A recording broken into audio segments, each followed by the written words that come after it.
வணக்கம். மதிமுகம் செய்திகள். இன்றைய முக்கிய நிகழ்வுகளை பார்ப்பதற்கு முன்பாக தலைப்புச் செய்திகளை பார்க்கலாம். விண்வெளியிலும் இனி அரசு பள்ளி மாணவர்கள் ஆட்சி. முதலமைச்சர் மு.க. ஸ்டாலின் பெருமிதம். தமிழ்நாடு மருத்துவ மாணவர்களுக்கு தொலைதூரத்தில் தேர்வு மையங்கள். மதிமுக பொதுச் செயலாளர் வைகோ கண்டனம். வினாத்தாள் கசிவை தடுக்க சைபர் பாதுகாப்பு. உச்சநீதிமன்றம் அதிரடி தீர்ப்பு. மதுரையில் எய்ம்ஸ் மருத்துவமனை அமைப்பது தாமதமாவதை ஒப்புக்கொள்கிறோம். ஆர் ராசா கேள்விக்கு ஒன்றிய அமைச்சர் ஜே.பி. நட்டா விளக்கம். விரைவில் இந்தியா இலங்கை கூட்டு நடவடிக்கை குழு கூட்டம். சென்னை உயர்நீதிமன்றத்தில் ஒன்றிய அரசு தகவல். காங்கிரஸ் சார்பில் 100 வீடுகள் கட்டித்தரப்படும். வயநாட்டில் ராகுல் காந்தி தகவல். விண்வெளியில் கூட இனி அரசு பள்ளி மாணவர்கள் ஆட்சி செலுத்துவார்கள் என முதலமைச்சர் மு.க. ஸ்டாலின் தெரிவித்துள்ளார். சென்னை கோட்டூர்புரத்தில் உள்ள அண்ணா நூற்றாண்டு நூலகத்தில் பள்ளி கல்வித்துறை சார்பில் முதன்மை உயர்கல்வி நிறுவனங்களுக்கு கல்வி பயில செல்லும் அரசு பள்ளி மாணவர்களுக்கு பாராட்டு விழா நடைபெற்றது. இந்த விழாவில் முதலமைச்சர் மு.க. ஸ்டாலின், அமைச்சர்கள் பொன்முடி, மா. சுப்பிரமணியன், சேகர் பாபு, அன்பில் மகேஷ் பொய்யாமொழி கலந்து கொண்டனர். விழாவில் பேசிய முதலமைச்சர் மு.க. ஸ்டாலின், அரசு பள்ளி மாணவர்கள் மிகப்பெரிய கல்வி நிறுவனங்களுக்கு செல்வது சமூக பொருளாதார மாற்றத்திற்கான அடித்தளம் என தெரிவித்தார். மேலும் அரசு பள்ளி மாணவர்கள் யாருக்கும் சளைத்தவர்கள் இல்லை என்பதை அடிக்கடி நிரூபிப்பதாகவும், வாய்ப்பு கிடைத்தால் நம் மாணவர்கள் எதையும் சாதிப்பார்கள் எனவும், விண்வெளியில் கூட இனி அரசு பள்ளி மாணவர்கள் தான் ஆட்சி செலுத்துவார்கள் எனவும், அவர்களுக்கு தன்னுடைய அரசு உறுதுணையாக இருக்கும் என உறுதியளித்தார். தேசிய தேர்வு முகமை நடத்த உள்ள முதல் நிலை மருத்துவ படிப்புகளுக்கான நீட் தேர்வு எழுதும் மாணவர்களுக்கு தமிழ்நாட்டிலேயே தேர்வு மையங்கள் ஒதுக்கீடு செய்து மறு அறிவிப்பு வெளியிட வேண்டும் என மதிமுக பொதுச் செயலாளரும் மாநிலங்களவை உறுப்பினருமான வைகோ கோரிக்கை விடுத்துள்ளார். இதுகுறித்து அவர் வெளியிட்டுள்ள அறிக்கையில், நீட் தேர்வை ரத்து செய்ய வேண்டும் என்று தமிழ்நாடு உள்ளிட்ட பல மாநிலங்கள் வலுவாக குரல் கொடுத்து வரும் நிலையில், முதுநிலை மருத்துவம் படிப்புகளுக்கு நீட் தேர்வு எழுத முயலும் தமிழ்நாடு மருத்துவ மாணவர்களை தொலைதூரத்தில் உள்ள தேர்வு மையங்களுக்கு அனுப்புவது என்பது உள்நோக்கம் கொண்டதாக தெரிகிறது என குறிப்பிட்டுள்ளார். மருத்துவ கட்டமைப்புகளில் சிறந்து விளங்கும் தமிழ்நாட்டில் இருந்து இனி எவரும் இளநிலை மற்றும் முதுநிலை மருத்துவ படிப்புகள் படிக்க அனுமதித்து விடக்கூடாது என்று வடபுலத்தில் இருக்கும் அக்கறை உள்ள சக்திகள் முயற்சிப்பது அப்பட்டமாக வெளிப்பட்டு இருப்பதாகவும், இது வன்மையாக கண்டனத்துக்குரியது எனவும் வைகோ தெரிவித்துள்ளார். உடனடியாக ஒன்றிய அரசு இதனை கவனத்தில் கொண்டு தேசிய தேர்வு முகமை நடத்தவுள்ள முதல் நிலை மருத்துவ படிப்புகளுக்கான நீட் தேர்வு எழுதும் மாணவர்களுக்கு தமிழ்நாட்டிலேயே தேர்வு மையங்கள் ஒதுக்கீடு செய்து மறு அறிவிப்பு வெளியிட வேண்டும் என்று வலியுறுத்துவதாக வைகோ தமது அறிக்கையில் குறிப்பிட்டுள்ளார். வினாத்தாள் கசிவை தடுக்க சைபர் பாதுகாப்பு நடவடிக்கைகளை மேற்கொள்ள உச்சநீதிமன்றம் உத்தரவிட்டுள்ளது. இளநிலை மருத்துவ படிப்பிற்காக இந்த ஆண்டு நடைபெற்ற நீட் தேர்வில் முறைகேடு நடந்ததாக பல புகார்கள் எழுந்தது. அந்த வகையில் நீட் தேர்வின் வினாத்தாள் கசிவு, கருணை மதிப்பெண், 67 பேருக்கு முழு மதிப்பெண்கள், நீட் தேர்வின் போது ஏற்பட்ட குளறுபடிகள், ஆள் மாறாட்டம் செய்து நீட் தேர்வு எழுதியது, ஒரே பயிற்சி மையத்தை சேர்ந்த பல மாணவர்கள் நிறைய மதிப்பெண்கள் எடுத்தது என தொடர்ச்சியாக பல்வேறு புகார் மனுக்கள் உச்சநீதிமன்றத்தில் தாக்கல் செய்யப்பட்டு வழக்குகள் குவிந்தன. இந்நிலையில் இந்த ஆண்டு நடைபெற்ற இளநிலை நீட் தேர்வு முடிவுகளை ஏன் ரத்து செய்யவில்லை என்பதற்கான விளக்க உத்தரவை உச்சநீதிமன்ற தலைமை நீதிபதி சந்திரசூட் தலைமையிலான அமர்வில் வாசிக்கப்பட்டது. அப்போது வினாத்தாள் கசிவுகளிலிருந்து பாதுகாக்கும் வகையில் மின்னணு கைரேகைகள், இணைய பாதுகாப்பு உள்ளிட்ட நடவடிக்கைகளை கடைபிடிக்க வேண்டும் என நீதிபதிகள் அறிவுறுத்தினர். நீட் தேர்வுக்கான வினாத்தாள் கசிவு பாட்னா மற்றும் ஹசாரிபாத்தில் உள்ள தேர்வு மையங்களில் மட்டுமே நடந்துள்ளதாகவும், அதனால் மொத்த தேர்வையும் ரத்து செய்வது சரியல்ல எனவும், எனவே நீட் தேர்வு ரத்து செய்ய முடியாது என திட்டவட்டமாக தெரிவித்தனர். அதே சமயம் தேர்வு முறையில் உள்ள குறைபாடுகளை நிபுணர் குழு அழைத்து சரி செய்ய வேண்டும் எனவும் நீதிபதிகள் தெரிவித்தனர். மதுரையில் எய்ம்ஸ் மருத்துவமனை அமைப்பது தாமதமாவதை ஒப்புக்கொள்கிறோம் என ஒன்றிய அமைச்சர் ஜே.பி. நட்டா தெரிவித்துள்ளார்.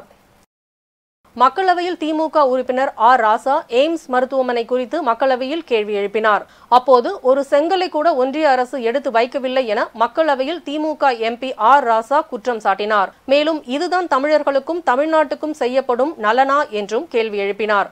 Sir, AIIMS for Madurai in Tamil Nadu was announced way back 4 years back with the assistance of the external fund from the Japan government. In spite of the announcement, no allocation has been made, no preliminary construction has been started. This issue was debated during the 2 elections. Even the Honorable Minister came to Tamil Nadu during the election campaign and he said the Tamil Nadu people are not at all feeling the real national integration.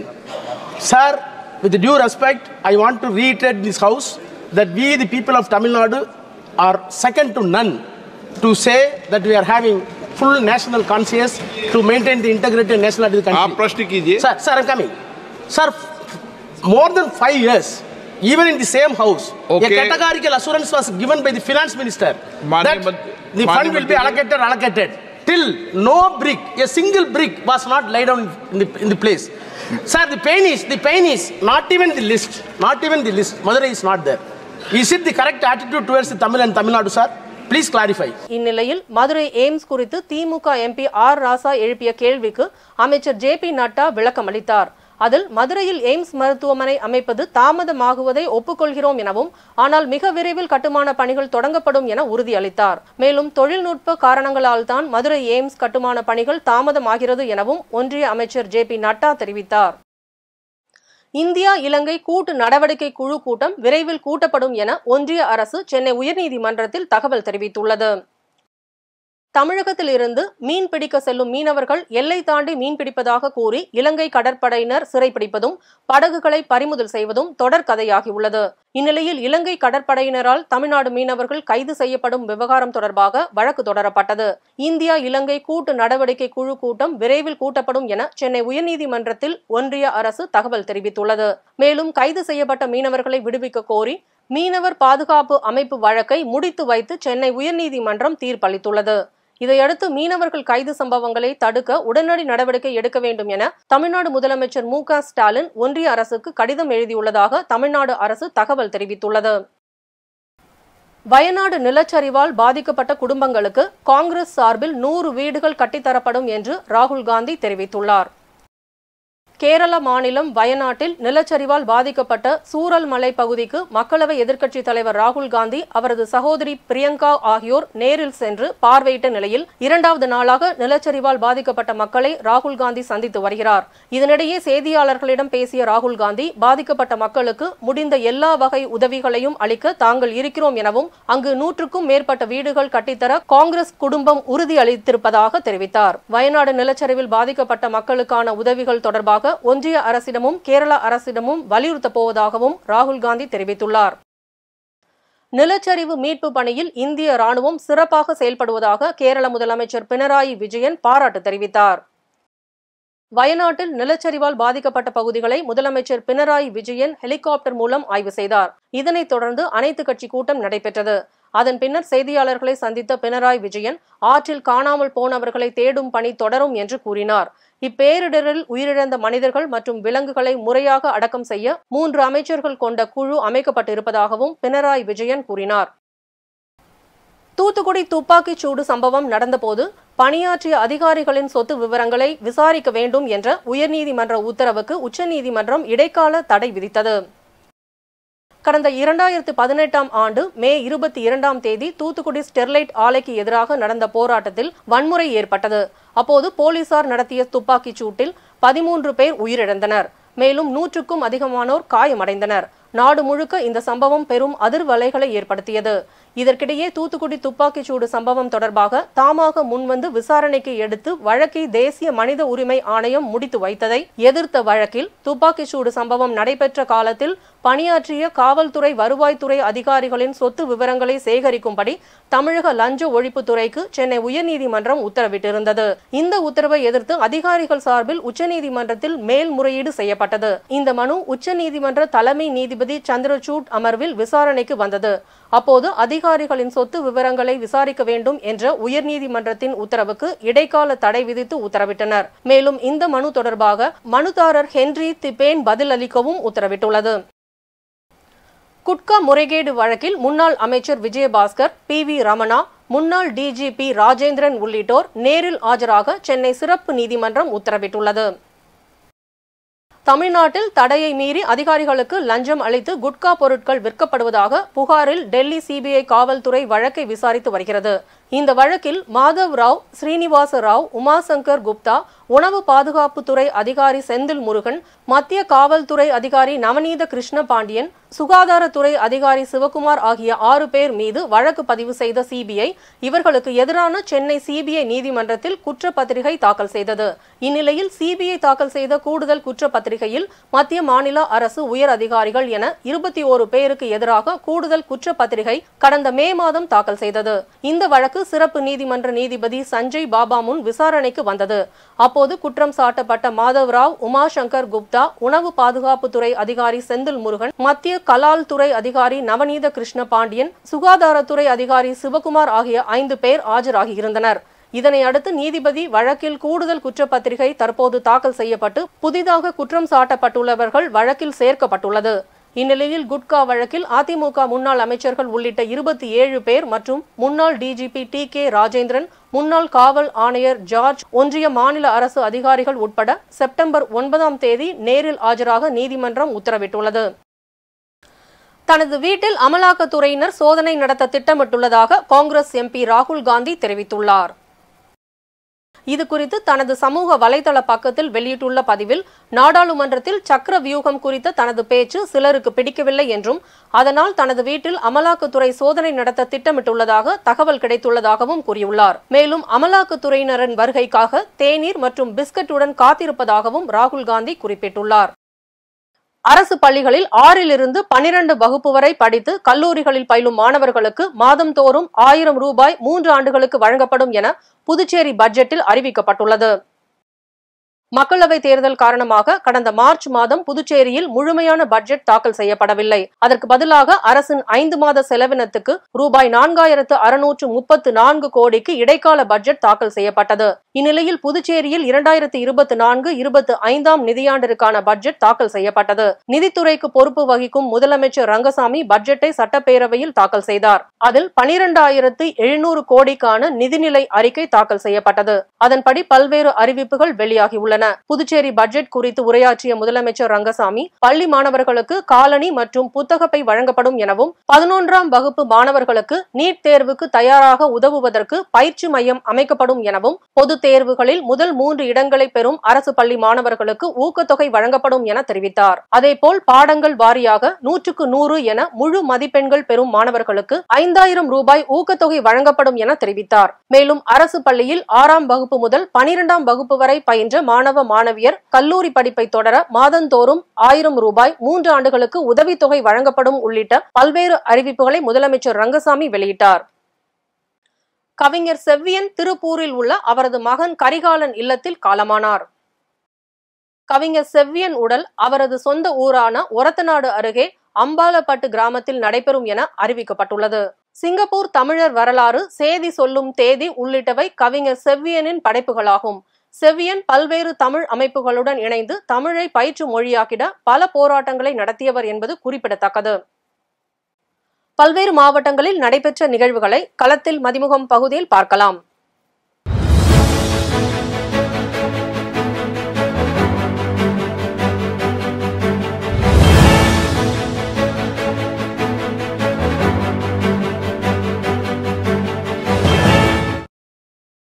Ariyalur மாவட்டம் கங்கை கொண்ட சோழபுரத்தை தலைநகராக கொண்டு ஆட்சி செய்த சோழ பேரரசின் மாமன்னன் ராஜேந்திர சோழன் பிறந்த நாளான ஆடி திருவாதிரையை இன்று ராஜேந்திர சோழனின் பிறந்தநாள் விழா மாவட்ட நிர்வாகம் மற்றும் சுற்றுலாத்துறை சார்பில் வெகு விமர்சையாக கொண்டாடப்பட்டது. போக்குவரத்து துறை அமைச்சர் சிவசங்கர், மாவட்ட ஆட்சியர் ரத்தினசாமி, அரியலூர் சட்டமன்ற உறுப்பினர் சின்னப்பா, ஜெயம்கொண்டம் சட்டமன்ற உறுப்பினர் கண்ணன் மற்றும் அனைத்து அரசு அதிகாரிகளும் கலந்து கொண்டனர்.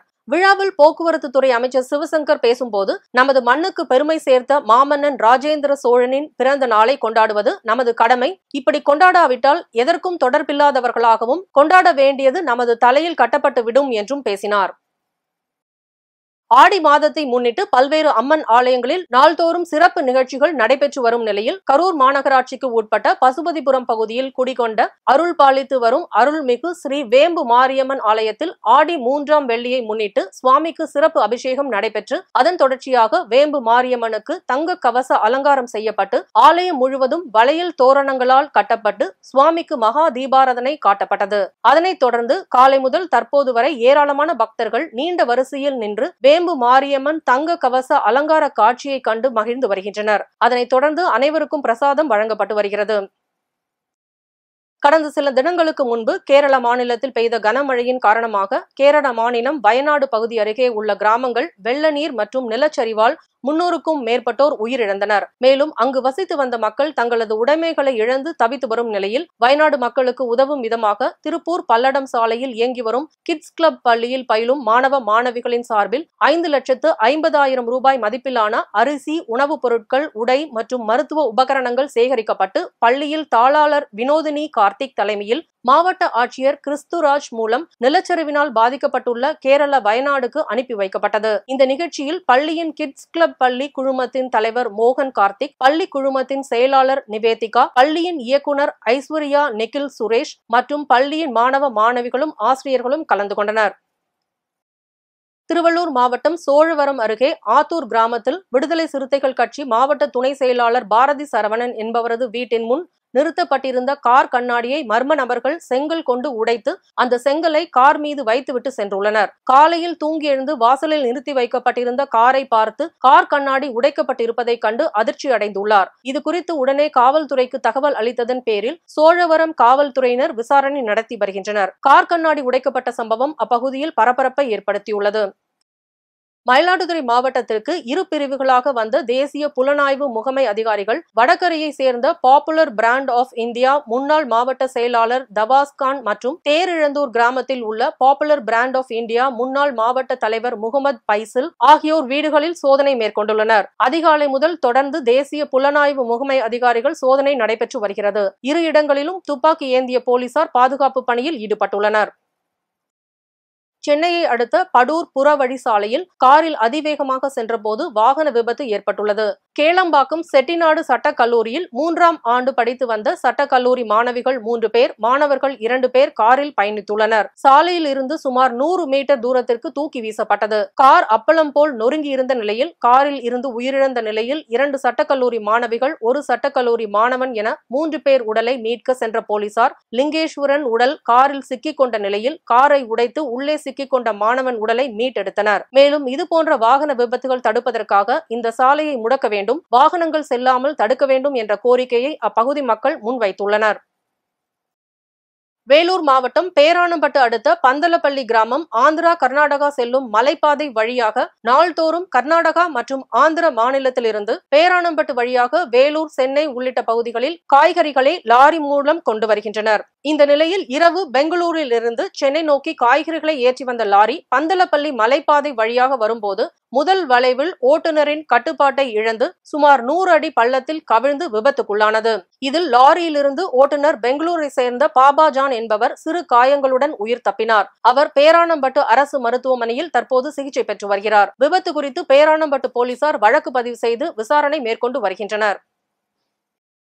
மயிலாடுதுறை மாவட்டம் குத்தாலம் காளியம்மன் தெருவில் பழமை வாய்ந்த காளியம்மன் ஆலயத்தில் ஆடி மாதம் 10 நாட்கள் நடைபெறும் விழா வெகு விமர்சையாக கொண்டாடப்படுவது வழக்கம். இந்த ஆண்டுக்கான விழா கடந்த வெள்ளிக்கிழமை காப்பு கட்டுதலுடன் தொடங்கி நடைபெற்று வருகிறது. விழாவின் முக்கிய நிகழ்ச்சியான பால்குட ஊர்வலம் இன்று நடைபெற்றது. இதனை முன்னிட்டு குத்தாலம் காவிரி ஆற்றங்கரையில் இருந்து சிறப்பு பூஜைகளுக்கு பிறகு பால்குட ஊர்வலம் துவங்கியது. நூற்றுக்கணக்கான ஆண்கள், பெண்கள் மற்றும் சிறுவர், சிறுமியர் பால்குடங்களை தலையில் சுமந்து ஊர்வலமாக ஆலயத்திற்கு எடுத்து வந்தும் அழகு காவடி நிகழ்ச்சியும் நடைபெற்றது. ரியாவுதீன் என்ற இஸ்லாமியர் பக்தர் ஒருவர் அழகு காவடி சுமந்து ஊர்வலமாக ஆலயத்திற்கு வந்தார். தொடர்ந்து அம்மனுக்கு சிறப்பு பாலாபிஷேகம் மற்றும் மகா தீபாராதனை நடைபெற்றது. திரளான பக்தர்கள் பங்கேற்று சுவாமி தரிசனம் செய்தனர்.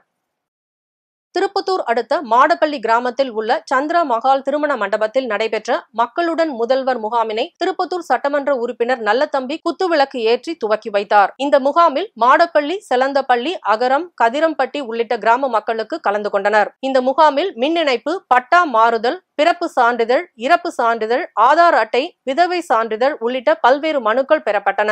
தோட்டக்கலை மற்றும் மலை பயிர்கள் துறை, ஆதி திராவிடர் மற்றும் பழங்குடியினர் நலத்துறை உள்ளிட்ட 15 துறைகள் கலந்து கொண்டு பொதுமக்களிடம் மனுக்கள் பெறப்பட்டது. பின்னர் பட்டா கேட்டு விண்ணப்பித்த மனுதாரர்களுக்கு உடனடியாக தீர்வு காணப்பட்டு பட்டாவை நல்லதம்பி வழங்கினார். இந்த முகாமில் 4 கிராமத்தின் ஊராட்சி மன்ற தலைவர்கள் மற்றும் துறை சார்ந்த அதிகாரிகள் மற்றும் பொதுமக்கள் என பலர் கலந்து கொண்டனர். மயிலாடுதுறை மாவட்டம் தரங்கம்பாடி தாலுகா செம்பனார் கோயில் ஒன்றியம் காட்டுசேரி ஊராட்சி சமத்துவபுரத்தில் உள்ள விளையாட்டு மைதானத்தில் தரங்கம்பாடி குறுவட்ட அளவிலான தடகள போட்டிகள் நடைபெற்றது. 6 பிரிவுகளில் நடைபெற்ற போட்டியில் 800க்கும் மேற்பட்ட மாணவ மாணவிகள் போட்டிகளில் ஆர்வத்துடன் பங்கேற்று விளையாடினர். இதில் ஓட்டப்பந்தயம், ஈட்டி எறிதல், நீளம் தாண்டுதல், குண்டு எறிதல் உள்ளிட்ட பல்வேறு தடகள போட்டிகள் நடத்தப்பட்டு வெற்றி பெற்ற மாணவ மாணவிகளுக்கு கேடயம் பரிசு வழங்கும் நிகழ்ச்சி நடைபெற்றது. இதில் திமுக மயிலாடுதுறை மாவட்ட செயலாளரும் பூம்புகார் தொகுதி சட்டமன்ற உறுப்பினர் நிவேதா முருகன் பரிசுகளை வழங்கி பாராட்டினர். ராணிப்பேட்டை மாவட்டம் வாலாஜா அடுத்த கச்சால நாயக்கர் தெருவில் அமைந்துள்ள அருள்மிகு ஸ்ரீ படவேட்டம்மன் திருக்கோயிலில் ஆடி மாதம் 3ஆம் வெள்ளிக்கிழமையை முன்னிட்டு பக்தர்கள் அம்மனுக்கு 108 பால்குடம் எடுக்கும் ஆடி திருவிழா வெகு விமரிசையாக நடைபெற்றது. முன்னதாக ஊரில் இருக்கும் பெண்கள், ஆண்கள், குழந்தைகள், வயதான முதியவர்கள் என சுமார் 100க்கும் மேற்பட்ட பக்தர்கள் அம்மன் வடிவிலான பூ கரகத்திற்கு சிறப்பு பூஜைகள் செய்து காப்பு கட்டி விரதம் இருந்து பக்தர்கள் அனைவரும் பால்குடத்தை தலையில் சுமந்து கொண்டு முக்கிய சாலையின் வழியாக திருவிழா போல் ஊர்வலமாக கோவிலை வந்தடைந்து பால் அபிஷேகம் செய்து மகா தீபாராதனை காண்பித்தவாறு அம்மனை மனமுருகி வழிபட்டு சென்றனர். வேலூர் மாவட்டம் காட்பாடியில் உள்ள வேலூர் தொழில்நுட்ப பல்கலைக்கழகத்தில் 39வது பட்டமளிப்பு பல்கலைக்கழகத்தின் வேந்தர் விஸ்வநாதன் தலைமையில் நடைபெற்றது. இதில் பல்கலைக்கழக துணைத் தலைவர்கள் சங்கர், செல்வம், உதவி துணைத் தலைவர் காதம்பரி மற்றும் கௌரவ விருந்தினராக கர்நாடக மாநில வளர்ச்சி மேம்பாட்டு குழுவை சேர்ந்த பரசுராமன் உள்ளிட்டோர் பங்கேற்றனர். இவ்விழாவில் சிறப்பு அழைப்பாளராக மத்திய அரசின் தேசிய தொழில்நுட்ப கல்வி தலைவர் அனில் சகஸ்பூரத்தே பங்கேற்று மாணவ மாணவிகளுக்கு பட்டங்களை வழங்கினார். இலங்கையின் ரோந்து கப்பல் மோதி தமிழக மீனவர் கடலில் மூழ்கி உயிரிழந்த நிலையில் இலங்கை கடற்படையினரின் செயலை கண்டித்து ராமேஸ்வரம் மீனவர்கள் காலவரையற்ற வேலை நிறுத்தத்தில் ஈடுபட்டுள்ளனர். ராமநாதபுரம் மாவட்டம் ராமேஸ்வரத்தில் இருந்து நேற்று முன்தினம் 359 விசைப்படகுகளில் அனுமதி சீட்டு பெற்று மீனவர்கள் கடலுக்கு மீன்பிடிக்க சென்றனர். நெடுந்தீவு அருகே மீன்பிடித்துக் கொண்டிருந்த போது இலங்கை கடற்படையினரின் கப்பல் மோதியதில் ராமேஸ்வரத்தை சேர்ந்த கார்த்திகேயன் என்பவரது விசைப்படகு கடலில் கவிழ்ந்தது. இதில் 4 பேர் மாயமான நிலையில் 2 உயிருடனும் 1 சடலமாகவும் மீட்கப்பட்டனர். மாயமான மேலும் ஒரு மீனவரை தேடும் பணி நடைபெற்று வருகிறது. இந்நிலையில் இலங்கை கடற்படையின் செயலை கண்டித்து நேற்று மீனவர்கள் சாலை மறியலில் ஈடுபட்டனர். இதனைத் தொடர்ந்து ராமேஸ்வர துறைமுகத்தில் இன்று நடைபெற்ற ஆலோசனை கூட்டத்தில் இறந்த மலைச்சாமியின் உடலை தாயகம் கொண்டுவர கோரியும் மாயமான ஒருவரை தேடும் பணியை துரிதப்படுத்தி மீட்டு தர கோரியும் காலவரையற்ற வேலை நிறுத்தத்தில் ஈடுபட போவதாக அனைத்து மீனவர் சங்க கூட்டமைப்பினர் அறிவித்துள்ளனர். இன்றைய தங்கம் வெள்ளி விலை வழங்குவோர் அட்டிகா கோல்ட் கம்பெனி. சென்னையில் 22 கேரட் ஆபரண தங்கத்தின் விலை சவரனுக்கு ரூபாய் 240 உயர்ந்து ரூபாய் 51,680க்கு விற்பனை செய்யப்படுகிறது. சென்னையில் 22 கேரட் ஆபரண தங்கத்தின் விலை கிராமுக்கு ரூபாய் 30 அதிகரித்து ரூபாய் 6,460க்கு விற்பனையாகிறது. வெள்ளியின் விலை கிராமுக்கு 70 காசுகள் குறைந்து ரூபாய் 91க்கு விற்பனை செய்யப்படுகிறது. 1 கிலோ வெள்ளியின் விலை 91,000 ரூபாய்க்கு விற்பனை செய்யப்படுகிறது. அமெரிக்க அதிபர் தேர்தலில் போட்டியிடும் கமலா ஹாரிஸின் இன அடையாளம் குறித்து சக போட்டியாளர் டொனால்டு டிரம்ப் எழுப்பிய கேள்வி சர்ச்சையை ஏற்படுத்தியுள்ளது. சிகாகோவில் நடைபெற்ற தேசிய கருப்பின பத்திரிகையாளர் சங்கத்தின் மாநாட்டில் கலந்து கொண்ட டிரம்பிடம் கருப்பின வாக்காளர்கள் குறித்த கேள்வி எழுப்பப்பட்டது. அதற்கு பதிலளித்த அவர், கமலா ஹாரிஸ் இந்திய பாரம்பரியத்தை மட்டுமே ஊக்குவித்து வந்ததாகவும் தற்போது தம்மை கருப்பராக அடையாளப்படுத்திக் கொள்ள விரும்புவதாகவும் தெரிவித்தார். அதனால் அவர் கருப்பரா அல்லது இந்தியரா என்பது தனக்கு தெரியாது என்றும் எதுவாக இருந்தாலும் தான் மதிப்பதாக தெரிவித்தார். மீண்டும் தலைப்புச் செய்திகள். விண்வெளியிலும் இனி அரசு பள்ளி மாணவர்கள் ஆட்சி, முதலமைச்சர் மு க ஸ்டாலின் பெருமிதம். தமிழ்நாடு மருத்துவ மாணவர்களுக்கு தொலைதூரத்தில் தேர்வு மையங்கள், மதிமுக பொதுச் செயலாளர் வைகோ கண்டனம். வினாத்தாள் கசிவை தடுக்க சைபர் பாதுகாப்பு, உச்சநீதிமன்றம் அதிரடி தீர்ப்பு. மதுரையில் எய்ம்ஸ் மருத்துவமனை அமைப்பது தாமதமாவதை ஒப்புக்கொள்கிறோம். ஆர் ராசா கேள்விக்கு ஒன்றிய அமைச்சர் JP நட்டா விளக்கம். விரைவில் இந்தியா இலங்கை கூட்டு நடவடிக்கை குழு கூட்டம், சென்னை உயர்நீதிமன்றத்தில் ஒன்றிய அரசு தகவல். காங்கிரஸ் சார்பில் 100 வீடுகள் கட்டித்தரப்படும், வயநாட்டில் ராகுல் காந்தி தகவல். இத்துடன் செய்திகள் நிறைவடைந்தன. மீண்டும் செய்திகள் பிற்பகல் 1:30 மணிக்கு. மேலும் செய்திகளை தெரிந்து கொள்ள மதிமுகம் பிரைம் யூடியூப் தளத்தில் இணைந்திருங்கள்.